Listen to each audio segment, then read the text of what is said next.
الصلاة والسلام على عباده الذين اصطفى خصوصا على أفضلهم وخاتم النبيين محمد الأمين وعلى آله وصحبه أجمعين وبعد. We begin with Allah's blessed name. We praise Him and we glorify Him as He ought to be praised and glorified. And we pray for peace and for blessings on all His noble messengers, and in particular on the last day, the last of them all, the blessed Prophet Muhammad sallallahu alayhi wa sallam. In His kindness He gave us glorious sunshine yesterday, beautiful sunshine yesterday, and cool weather. And now today we have a cloudy day. We thank Him for it as well. There are those who look at the dunya today. And the dunya is not the sunshine and the clouds and the rain. The dunya is the world. And they say that this is the best world there's ever been. It's never been better. All that came before have now been superseded by the best. And they have been sent to the museums of history, and that includes Islam. They are moribund, in Toynbee's words, Arnold Toynbee, and this is the best of all worlds. And every day it grows better and yet better. But we who are gathered here in this, the second International Islamic Retreat here in beautiful Cape Town, we see the world differently. Because we try to see with two eyes, while they see with one. And when we see with two eyes, we say, no, this is the worst world there's ever been. This is the world which has turned away from Allah. This is a world which is defying the one who created us all. This is a world which has taken every single law that He has set and broken it. This is a world which is just waiting to be destroyed. This is the worst world ever. That's their view, that's ours. Because they see with one eye, and we see with two, and that was last night's lecture. Islamic spirituality and the changing world and the end times. Who is the mastermind of this controlled demolition job that around the world society is collapsing? How is he doing it? For surely it is collapsing around the world. And Ambassador Adlan Rose, who has traveled as an ambassador to so many parts of the world and is seeing their eyes from his perspective as a diplomat, has come to tell us about it. And this morning we go to the Quran, so the Quran might explain the strange world that is being corrupted, that is being dismantled, that is being destroyed. We go to the Quran, that the Quran might explain the universal, listen to the word, the universal facade, which has embraced the whole world. It could not have been by accident. No. We want an answer. The companions were sitting talking amongst themselves when he, the Prophet ﷺ, came and asked, what are you talking about? And they said, we're talking about the signs of the last day. And then he answered the hadith in Sahih Bukhari, it is in Sahih Muslim, Muttafaqun alayh. He said the last day would not come until, and he mentioned 10 signs. If you don't know those 10, we're going to ship you back home. They're known as the 10 major signs. And as a consequence, the others are known as the minor signs, but I don't see anything minor about them.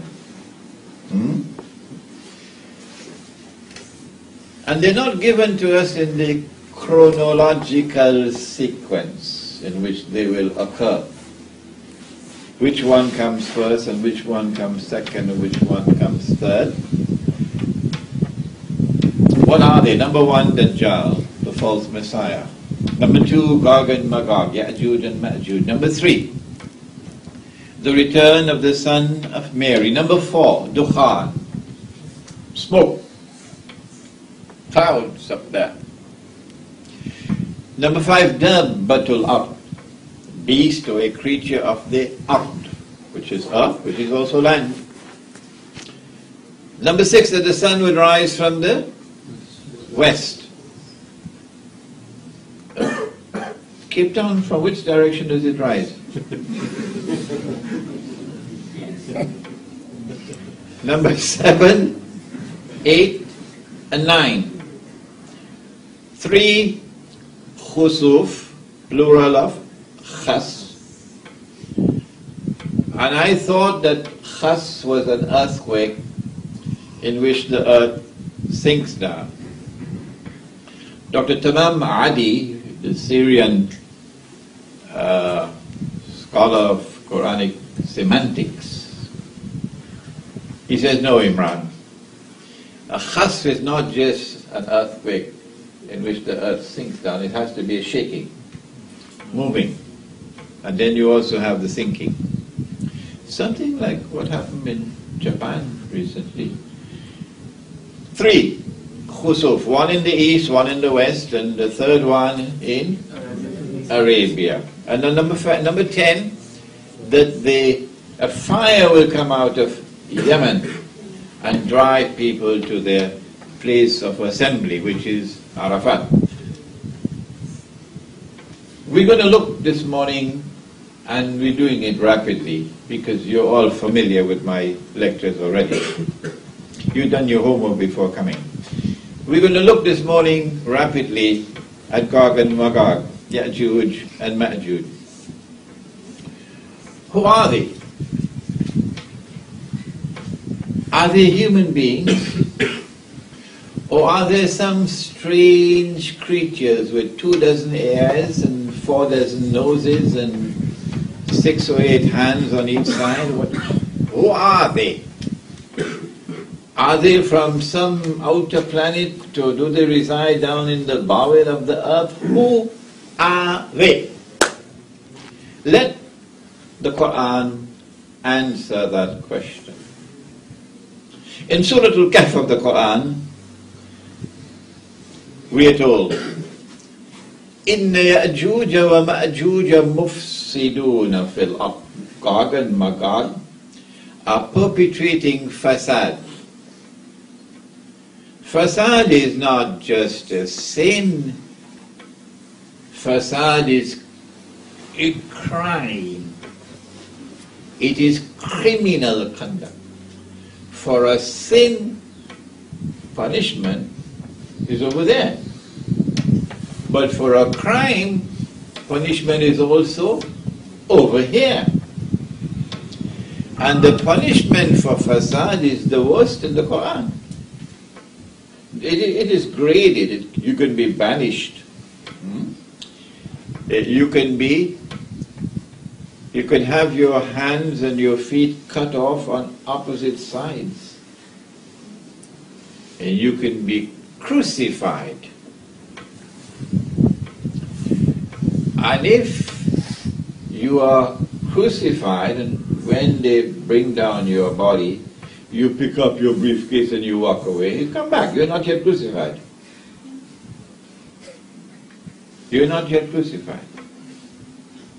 Because this crucifixion of this punishment which is in the Quran is most certainly not to be just put for 5 minutes on a cross, on a tree, and then you can bring him down. That's not crucifixion. Not in the Quran.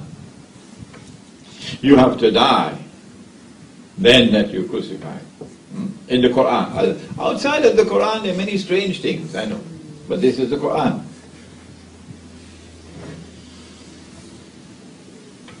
Who can commit an act of fasad?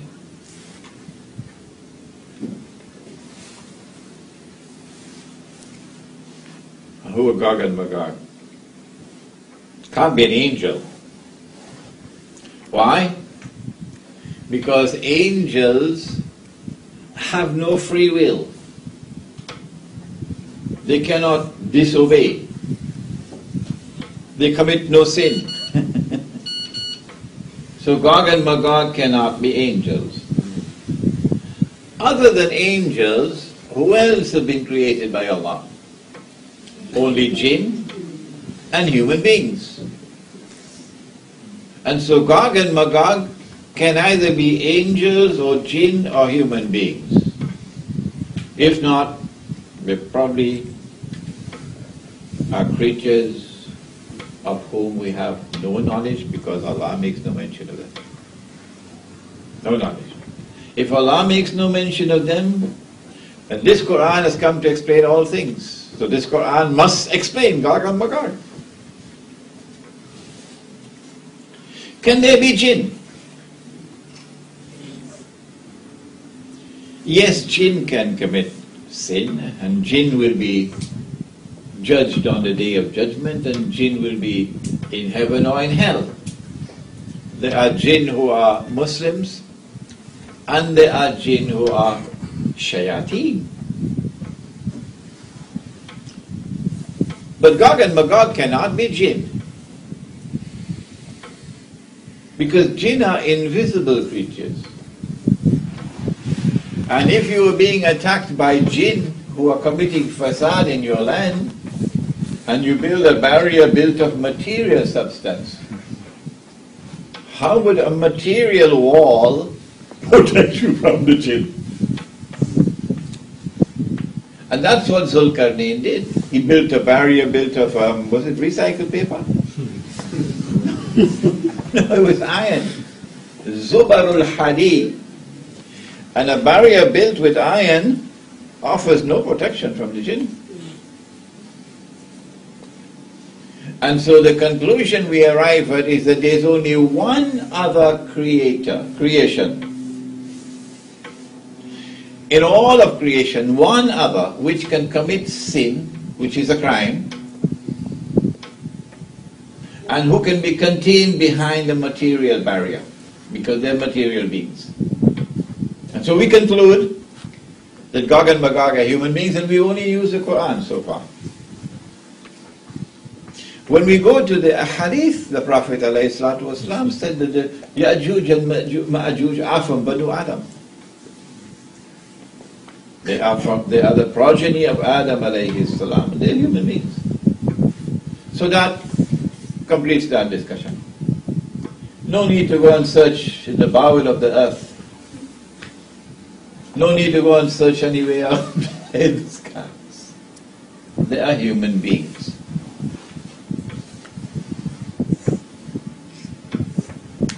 The rabbis in Medina were asked, how can we tell whether he is indeed a prophet of Allah sallallahu alayhi wasallam?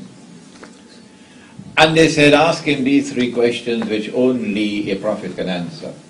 And one of the questions was, ask him about the great traveler who traveled to the two ends of the earth. The Quran answered the question and gave the information about the journey to one side and the journey to the second side. But that was not the target of the question. Allah knew the target of the question. And so Allah gave them the journey, which was the third one. And that journey in the third direction gave us one of the signs of the last day, major sign. It was one of the signs of the last day, major signs of the last day, Gog and Magog. So the target of the question was Gog and Magog.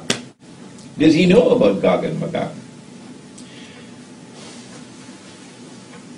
وَيَسْأَلُونَكَ عَنْ ذِي الْقَرْنَيْنِ.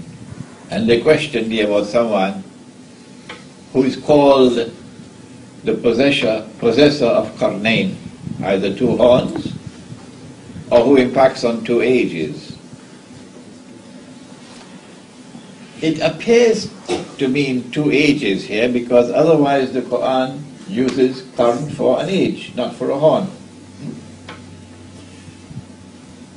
He travels in the direction of the setting of the sun, and then he travels in the direction of the rising of the sun, and then he travels in a third direction. Which was it?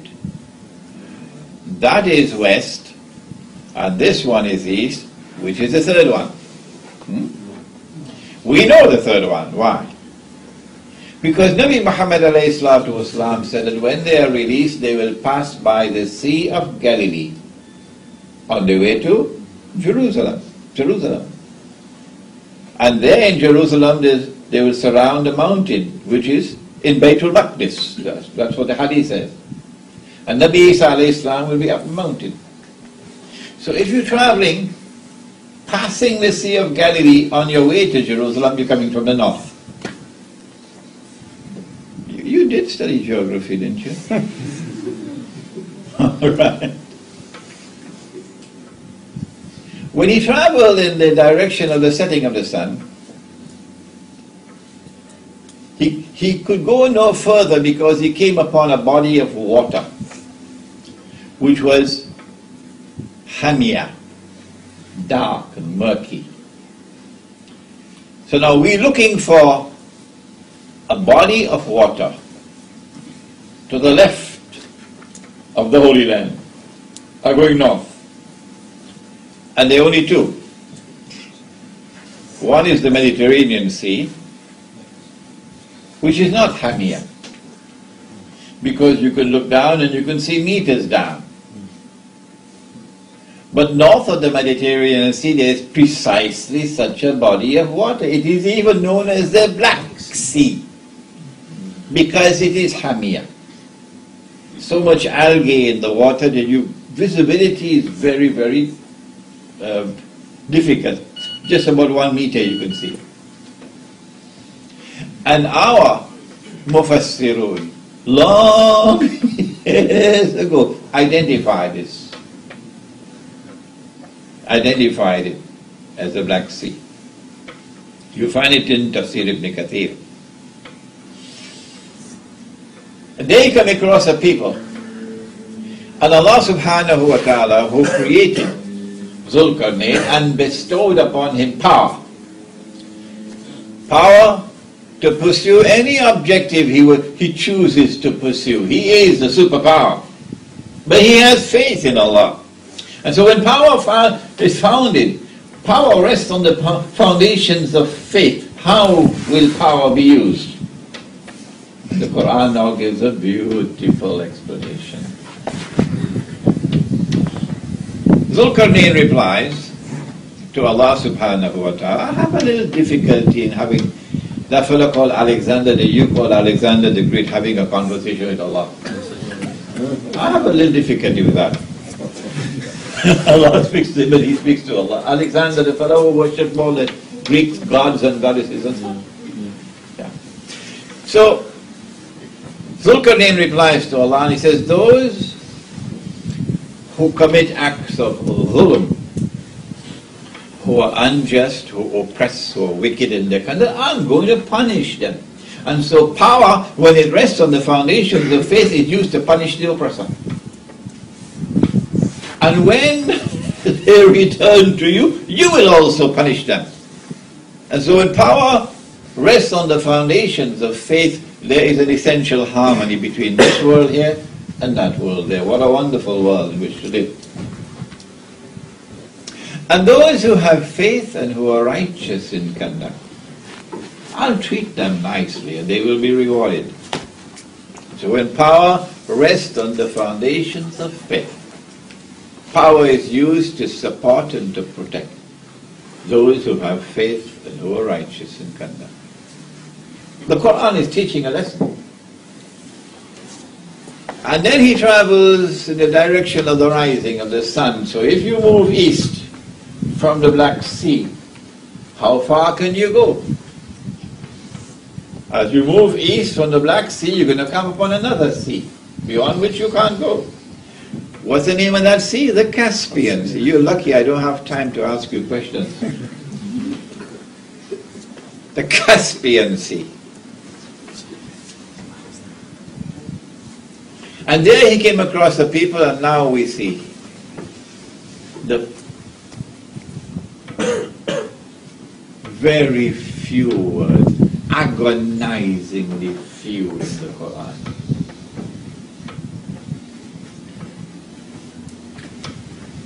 He came across a people, لم نجعل لهم من دونها سترا. Just only these words? Could you not have given us some more? لم نجعل لهم من دونها سترا. A sitr is a covering, that which covers. Other than that, we gave them no more covering. Other than that, we gave them no covering. So now we are forced. We are forced. There is no way we can get away from it. We are forced to dig deep to try to determine what is the message being sent. And when we come to a conclusion, of course, we must say Allah knows best. There's no obligation to accept our understanding. Could be. Here are people who are sitting on a vast sea of oil. When power rests on the foundations of faith, and you come across such a people, you want to exploit the oil. I mean, it's valuable. And these are just human beings then. What do? You pick them up and you ship them to Brazil? Yeah? So you can exploit all the oil? Or, alternatively, these are people who are living an essentially primitive way of life. Only the natural covering, that's all that they have from the elements. What do you do when you come across such a people? Do you take them out of that natural way of life and put them into something, I don't know whether you've seen it, something called blue jeans. So become part of the blue jeans Jamaat. Huh? And get them to start smoking cigarettes and civilize them. What do? كذلك وقد أحطنا بما لديه خبرا. كذلك, one word. Sheikh Ali Mustafa, only one word. That's all. His whole Qarnayn had the compassion. He had the good sense, he had the integrity to leave them as they were, undisturbed. This is the understanding that we get from the tafsir. But we are struggling with just a few words. Economy of language has reached its perfection here in this passage of Surah Al-Kahf.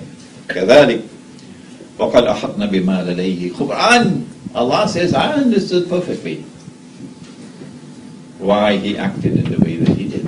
And so when power rests on the foundations of faith, power will place human values first before economic values and the exploitation of the economic resources of the world. The human being comes first. When power rests on the foundations of faith, power will respect the way of life of even those who live the primitive way. What a wonderful world it could have been. Huh? And then he travels in the third direction, which is to the north.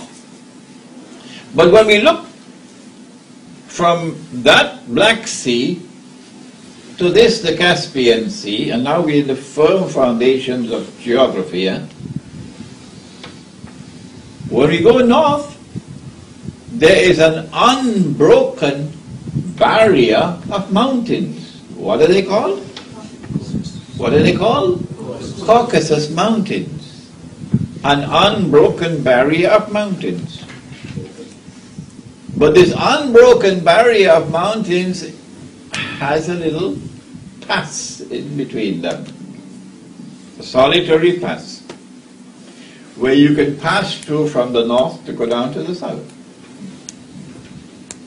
And there he comes across a people. It's a very important clue now. لا يكادون يفقهون قولا. Their language could not be understood, indicating that this is a language which is unique, unrelated to the regional languages. An important clue. The Georgian language fits the bill perfectly. The Georgian language is right there in that region by the Caucasus Mountains. And the Georgian language is unconnected with all the regional languages. See how we're moving forward? They say to Zulkarnain, Inna Ya'juj wa Ma'juj mufsiduna fil ard. Gog and Magog are perpetrating fasad in our land. Can you help us? Can you build a barrier for us? We're prepared to pay you to protect us from them. One would have expected Zulkarnain to say, I don't need to build any barrier. I'll just move in there and teach them the lesson of their life. They'll be scared to even put their finger on you after I'm finished with them. But he didn't say that. And so now we have a profile of Gog and Magog coming out of the Quran. We have not gone to the Hadith as yet. That he is the superpower, and yet he does not, as the superpower of the world, he does not have the power to be able to go into them and teach them a lesson. They have a power greater than his. And all that he can do with Allah's help is to build a barrier. He says, I don't need your money. What Allah has given to me is good enough. Just help me with manpower. Bring me blocks of iron. So it has to be a region with iron ore deposits. That is the Caucasus Mountain around there. And after he had cut the iron blocks and put them on the mountain pass, the Quran describes فَلَمَّا سَاوَ بَيْنَ السَّدَفَيْنِ. Sadafain. Not by accident. Eh? The clues are coming one after the other, so fast they're coming. If you take a shell and you open it, you get Sadafain. This side and that side join at the bottom. Like this. So Zulkarnain is describing to us the shape of the pass, Sadafain, like the sides of an open shell that are joined at the bottom. That is, up to this day you can go and see the same shape is there. It's called the Dariel Gorge. We are on very firm geographical foundations here. Very firm. So he builds the barrier with blocks of iron. We don't have to go and search for the barrier in Singapore. No! That's where it is. And after he hit the barrier, it's not called Sad anymore. The Sad is a barrier to patch something. It's now called Radam, which is like a dam. You build to create a dam. This is important. It's important because in the hadith you'll not find the word Sad, you'll find the word Radam. Good. After he built it, he said, now blow with your bellows. Build a fire, blow with your bellows. And now he poured kittle, molten copper, on the barrier, and Masabo, who is the engineer here, will tell you it prevents rust. After the barrier was built, Gog and Magog could neither penetrate nor could they scale the barrier. Then Zulkarnain said, هَذَا رَحْمَةُ مِنْ رَبِّي. This barrier is constructed successfully with Allah's help as mercy from Allah. هَذَا رَحْمَةُ مِنْ رَبِّي فَإِذَا جَاءَ وَعْدُ رَبِّ جَعَلَهُ دَكَّاءَ. Could Alexander, who worshipped the Greek gods and goddesses, could he say this? Huh? When will they wake up? He said, when that time comes of which my Lord has won, He is going to bring down this barrier. He is going to do it. وَكَانَ وَعْدُ رَبِّ حَقًّا. And then the warning of my Lord will come to pass. Gog and Magog are going to be let loose in the world. And since they have PhDs in facade, now we understand. The demolition job going on around the world today can only have one explanation, only one. This is the explanation. When they are released into the world, what kind of world will it be? This is why you have the word Karnain. Two horns or two ages.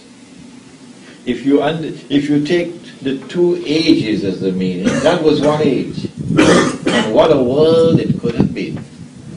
And now this is the second age.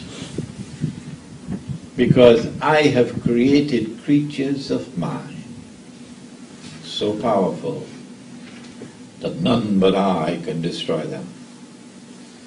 This is Hadith al-Qudsi, direct speech of Allah subhanahu wa ta'ala in Sahih Muslim.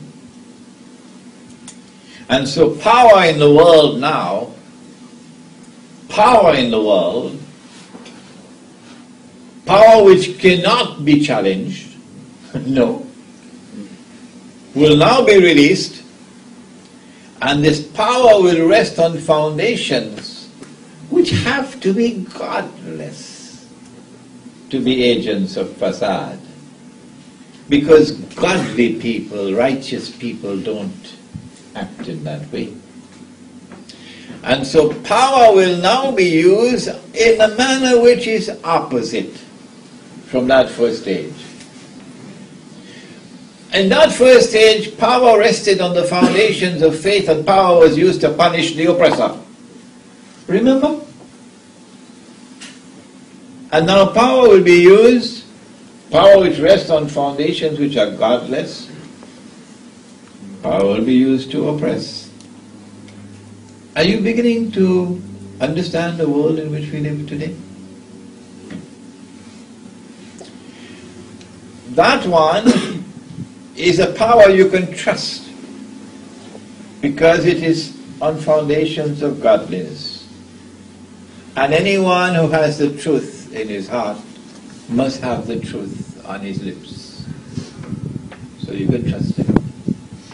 But now this one, there are three categories of lies. Did you know about it? There are lies, and then there are great lies, and then there is 9/11.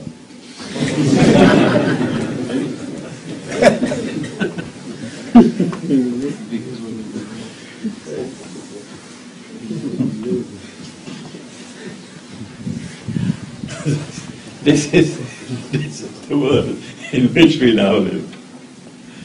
And then that one is one in which power, which rested on the foundations of faith, was used to protect those who have faith and who are righteous in conduct and assist them.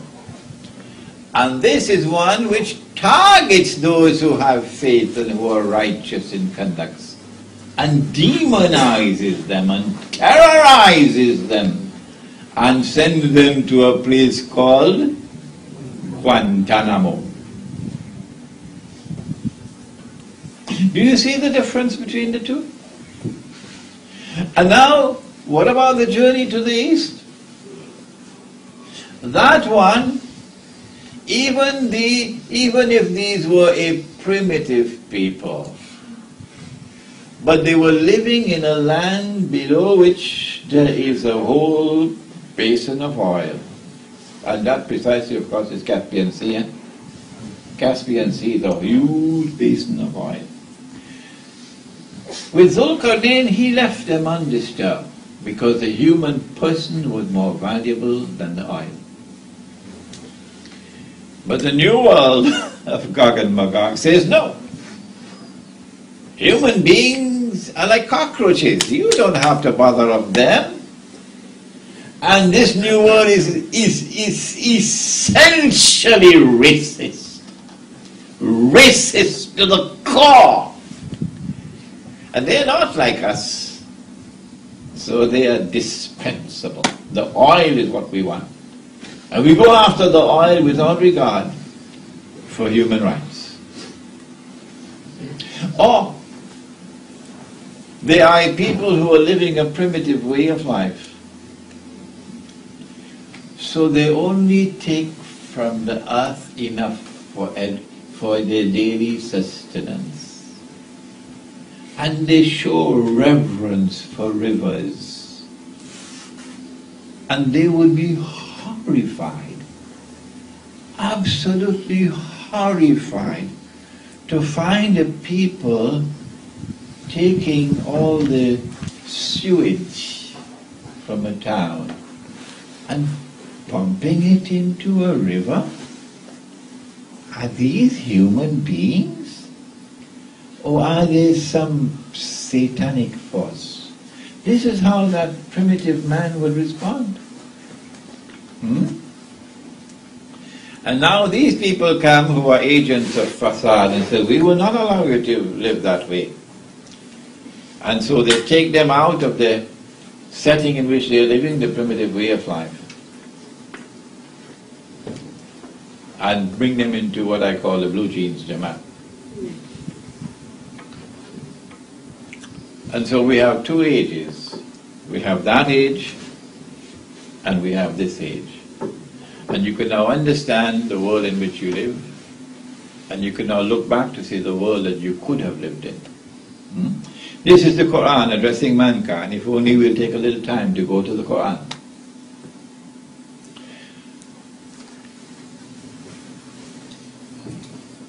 Have they been released? Or are they still behind the barrier?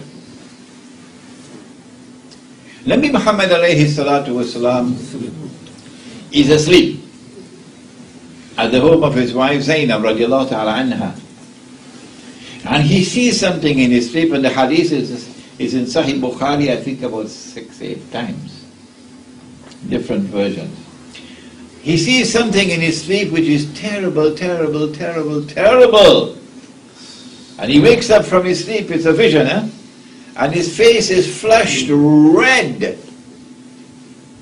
What did he see? And he says to her, وَيْلٌ لِلْعَرَبِ مِنْ شَرٍ قَدْ اقْتَرَبَ. Woe unto the Arabs because of a great evil which has now been released. Now it's close upon them. And then he raised his hand like this, and he said, today a hole has been made in the radam. That's the word used, radam, that Zulkarnain built, because they had asked for a sad, and he built a radam. So Nabi Muhammad alayhi salatu wasalam uses the word radam. Today a hole has been built, indicating that the release of Gog and Magog, which can only take place when Allah chooses. فَإِذَا جَاءَ وَعْدُ رَبِّ جَعَلَهُ دَكَّاءَ. The release has now commenced, so the barrier is going down.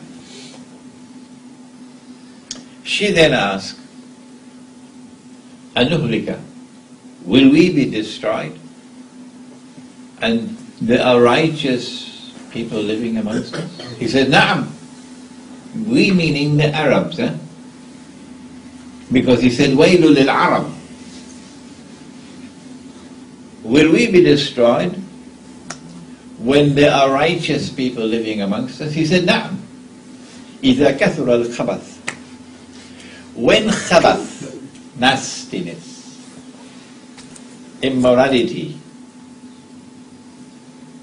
what today can be called moral garbage, when it prevails, at that time the destruction of the Arabs will take place. We are now living on the very brink of the destruction of the Arabs. On the very brink of it. It's a terrible time coming ahead of us. And so from the hadith in Sahih Bukhari, it is as plain as daylight. And from our examination of the world around us, it is as plain as daylight that Allah brought down that barrier long years ago. The Gog and Magog, who are human beings. So you can't recognize them by looking at them. You have to recognize them by their conduct, or you could use the word footprints, no? By their conduct. That's how you recognize them. They've been released long ago. But if you say they have not been released, then I have the right to ask, where is the barrier? You don't even need to travel to the Caucasus Mountains. There's something called the internet now. You may have heard of it. And something called Google Earth. And you could just, Imam, you could just type, and the Caucasus Mountains right there on the screen. And you can move around, you get the Dariel Gorge. And when you look, it's a big military highway now from Russia coming down south. Barrier is not there anymore. If you say that you cannot have your cake and eat it at the same time, if you say that Gog and Magog have not been released, the barrier is still there, which is the majority opinion, unfortunately. And I show no disrespect for my brothers, the learned scholars of Islam. That's not my style. I made a mistake once in Perth. I said, they're eating halwa.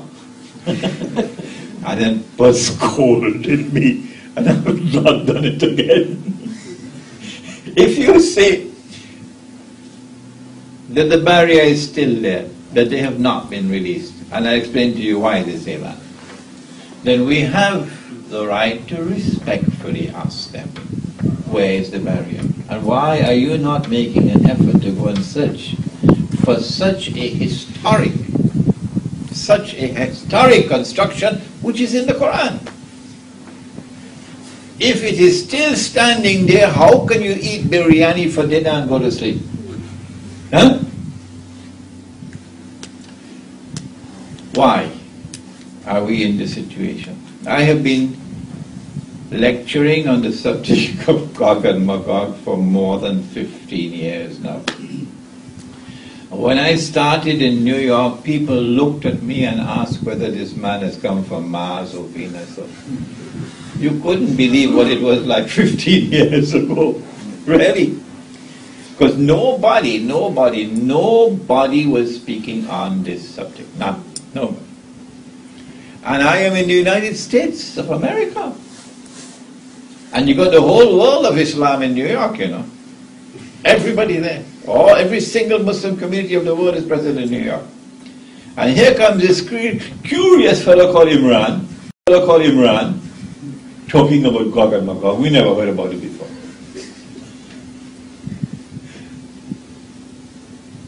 And of course the majority, absolute majority of the scholars overwhelming majority of the scholars are saying, no, he's wrong. He's wrong. Gog and Magog cannot be released.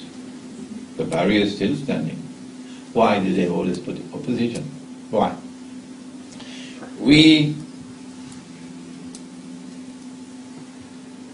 have a problem of methodology.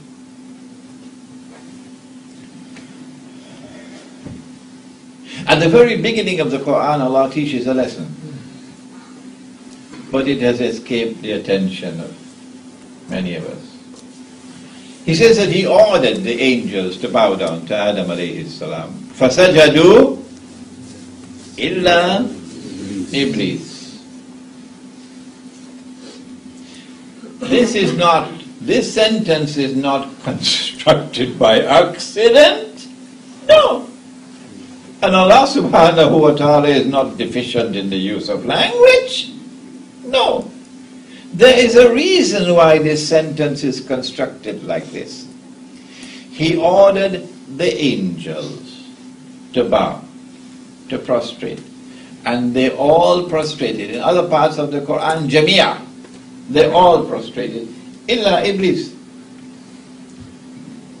If you take a verse of the Quran in isolation, or you take a hadith in isolation, the Americans call it standalone, you'll have to come to the conclusion, inescapably, that Iblis is an angel. Can't get away from that. This is the defective methodology. Iblis is an angel. In fact, in my early years as a student, when I was green, I remained green for a long time, I was also battling with it. But it has to be an angel. And then I went dabbling into Christian teaching. They talk about a fallen angel. Oh, he fell down.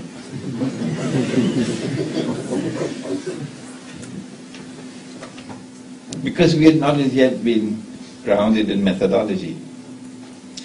But when you go to the rest of the Quran, you say, hey, wait a minute, I made a mistake there.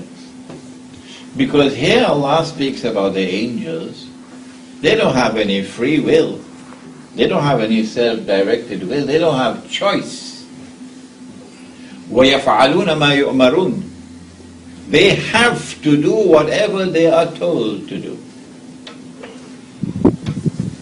So if they are a creation which must obey, no choice in the matter, and this fellow disobeyed, it looks as though he wasn't an angel. Maybe I made a mistake. Oh my gosh, this is a rotten methodology. To take a verse of the Quran in isolation. And then of course Allah confirmed it all when I went to Surah Al-Kahf. I saw it there straight in my face. وَكَانَ مِنَ الْجِنِّ. This is not by accident. This is the Lord of the heavens and the earth teaching methodology for study, for the pursuit of knowledge. Do not make the mistake of taking any verse of the Quran or any hadith or anything in isolation and coming to a conclusion. You could be correct, but you can also be wrong. And sometimes when you make a mistake, that's it for you. You're damaged forever and ever. We can't trust you anymore. And that's what, unfortunately, they have done. There's one hadith, only one, in Sahih Muslim, that after Nabi Isa alayhi salam returns, the true Messiah will kill the false Messiah. And then Allah subhanahu wa ta'ala will فَبَعَثَ اللَّهُ يأجوج ومأجوج. Ba'atha. But the Quran uses a different word for release. In Surah Al-Anbiya, إِذَا فُتِحَتْ يَأْجُوجُ وَمَأْجُوجُ. When Gog and Magog are released, they're opened. That is the release. And Ba'atha means to send or to raise. Well, it couldn't mean to raise here. Why? Because they've been raised long ago. And they were committing fasad long before we built the barrier. So it has to mean Allah will send Gog and Magog at that time. And the first of them will pass by the Sea of Galilee and start to drink the water. And by the time the last of them pass, they'll say, there used to be water here. Where is Amir? Oh, there he is. From Haifa. Not much left. From Haifa in Palestine, in the Holy Land. And for the last 2 years, he's been monitoring the water level and sending me reports constantly. My student, Amir. The Sea of Galilee is almost dry. Did you know that? It has now reached a level where it can no longer be revived. So it's essentially dead, waiting to dry up. I think that qualifies as a little bit of proof, isn't it? That something is happening here. I think that qualifies as evidence that there's some kind of a passage there for Gog and Magog. But because the hadith says that after Nabi Isa alayhi salam kills Dajjal, their understanding is that only at that time will Allah bring down the barrier. And only at that time will Gog and Magog be released. And Imran Hussein is a voice crying in the wilderness for 15 years now. 15 years now, a voice crying in the wilderness. But you cannot be angry with your brothers, they're more learned than you are. All that we can do is to pray that someone will tell them this is wrong methodology. When you go to the Quran to find out when will the barrier come down, remember we only have a hadith in Sahih Bukhari about the vision while he was sleeping. When we go to the Quran, when will Allah bring down the barrier? We find in Surah Al-Anbiya the verse of all verses. In fact, there are 2 verses. وَحَرَامٌ عَلَى قَرْيَةٍ أَهْلَكْنَاهَا. Notice this is the only passage of the Quran I recite word by word. وَحَرَامٌ عَلَى قَرْيَةٍ أَهْلَكْنَاهَا أَنَّهُمْ لَا يَرْجِعُونَ. A qaryah, and Allah destroyed it.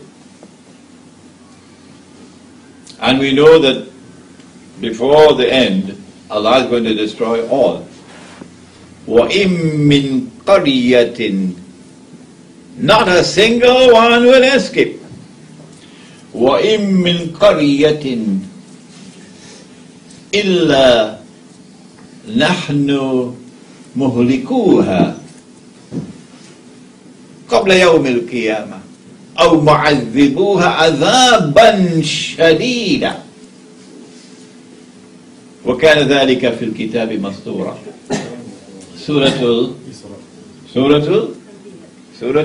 Isra, otherwise known as Surah Bani Israel. Every single town and city will be destroyed, and those who escape destruction will be inflicted with terrible punishment. But this is a subject that is mastur. There's a cover over it. When Allah lifts the cover, then you see that. وَحَرَامٌ عَلَى قَرْيَةٍ أَهْلَكْنَاهَا. This is a town or a city, and Allah destroyed it. And having destroyed it, the people were expelled. أَنَّهُمْ لَا يَرْجُونَ. And then he put a ban on them that they can never return to this town or city to reclaim it as their own. حتى, until when? إِذَا فُتِحَتْ يَأْجُوج وَمَأْجُوج, until Gog and Magog are released by Allah. وَهُمْ مِنْ كُلِّ حَدَبٍ يَنْسِلُونَ. And they descend from every height, or they spread out in every direction. Both the meanings are admissible. Which town? Which city is it? You will go to the Quran, it will not tell you. You've got homework to do. You'll go to the Prophet ﷺ, he will not tell you. You've got homework to do. But when you take the totality of the data in the Quran on this subject of the signs of the last day, because Gog and Magog is here, and you ask which town is it,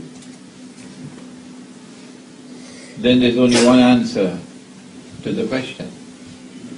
It has to be Jerusalem. That the city of Jerusalem was destroyed, and Banu Israel were expelled, the state of Israel was destroyed, and for 2,000 years they could not return. No, they could not return. Allah put a ban on them. But when he was drowning underneath the water,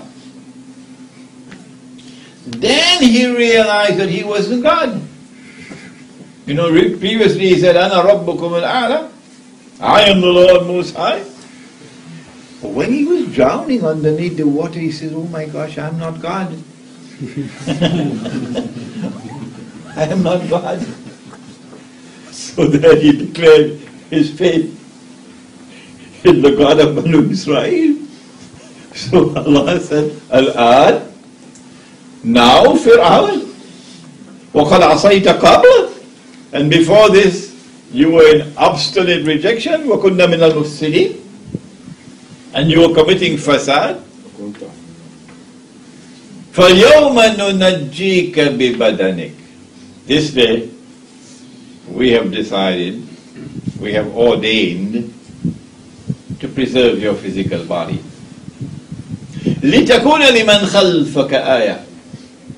So that your physical body, when it is rediscovered, when it resurfaces in the historical process, will be an ayah, a sign, for a people to come after you.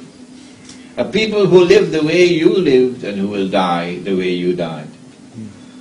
At the last moment, when it's too late, then they will say, now we believe. And they'll die like that, the way he died, and go into the hellfire. وَإِنَّ كَثِيرًا مِنَ النَّاسِ عَنْ آيَاتِنَا لَغَافِلُونَ. But most people are too busy to bother about my signs unfolding in the world. The body of Fir'aun was discovered at the end of the 19th century. The Zionist movement was established at precisely that moment.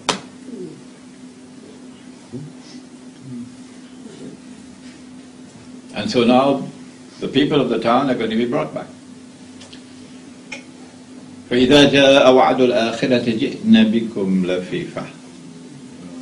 And there's a divine hand in this. It's not acting by accident. And so they come back after 2,000 years. Who is bringing them back? If you can see who are bringing them back, you can identify Gog and Magog.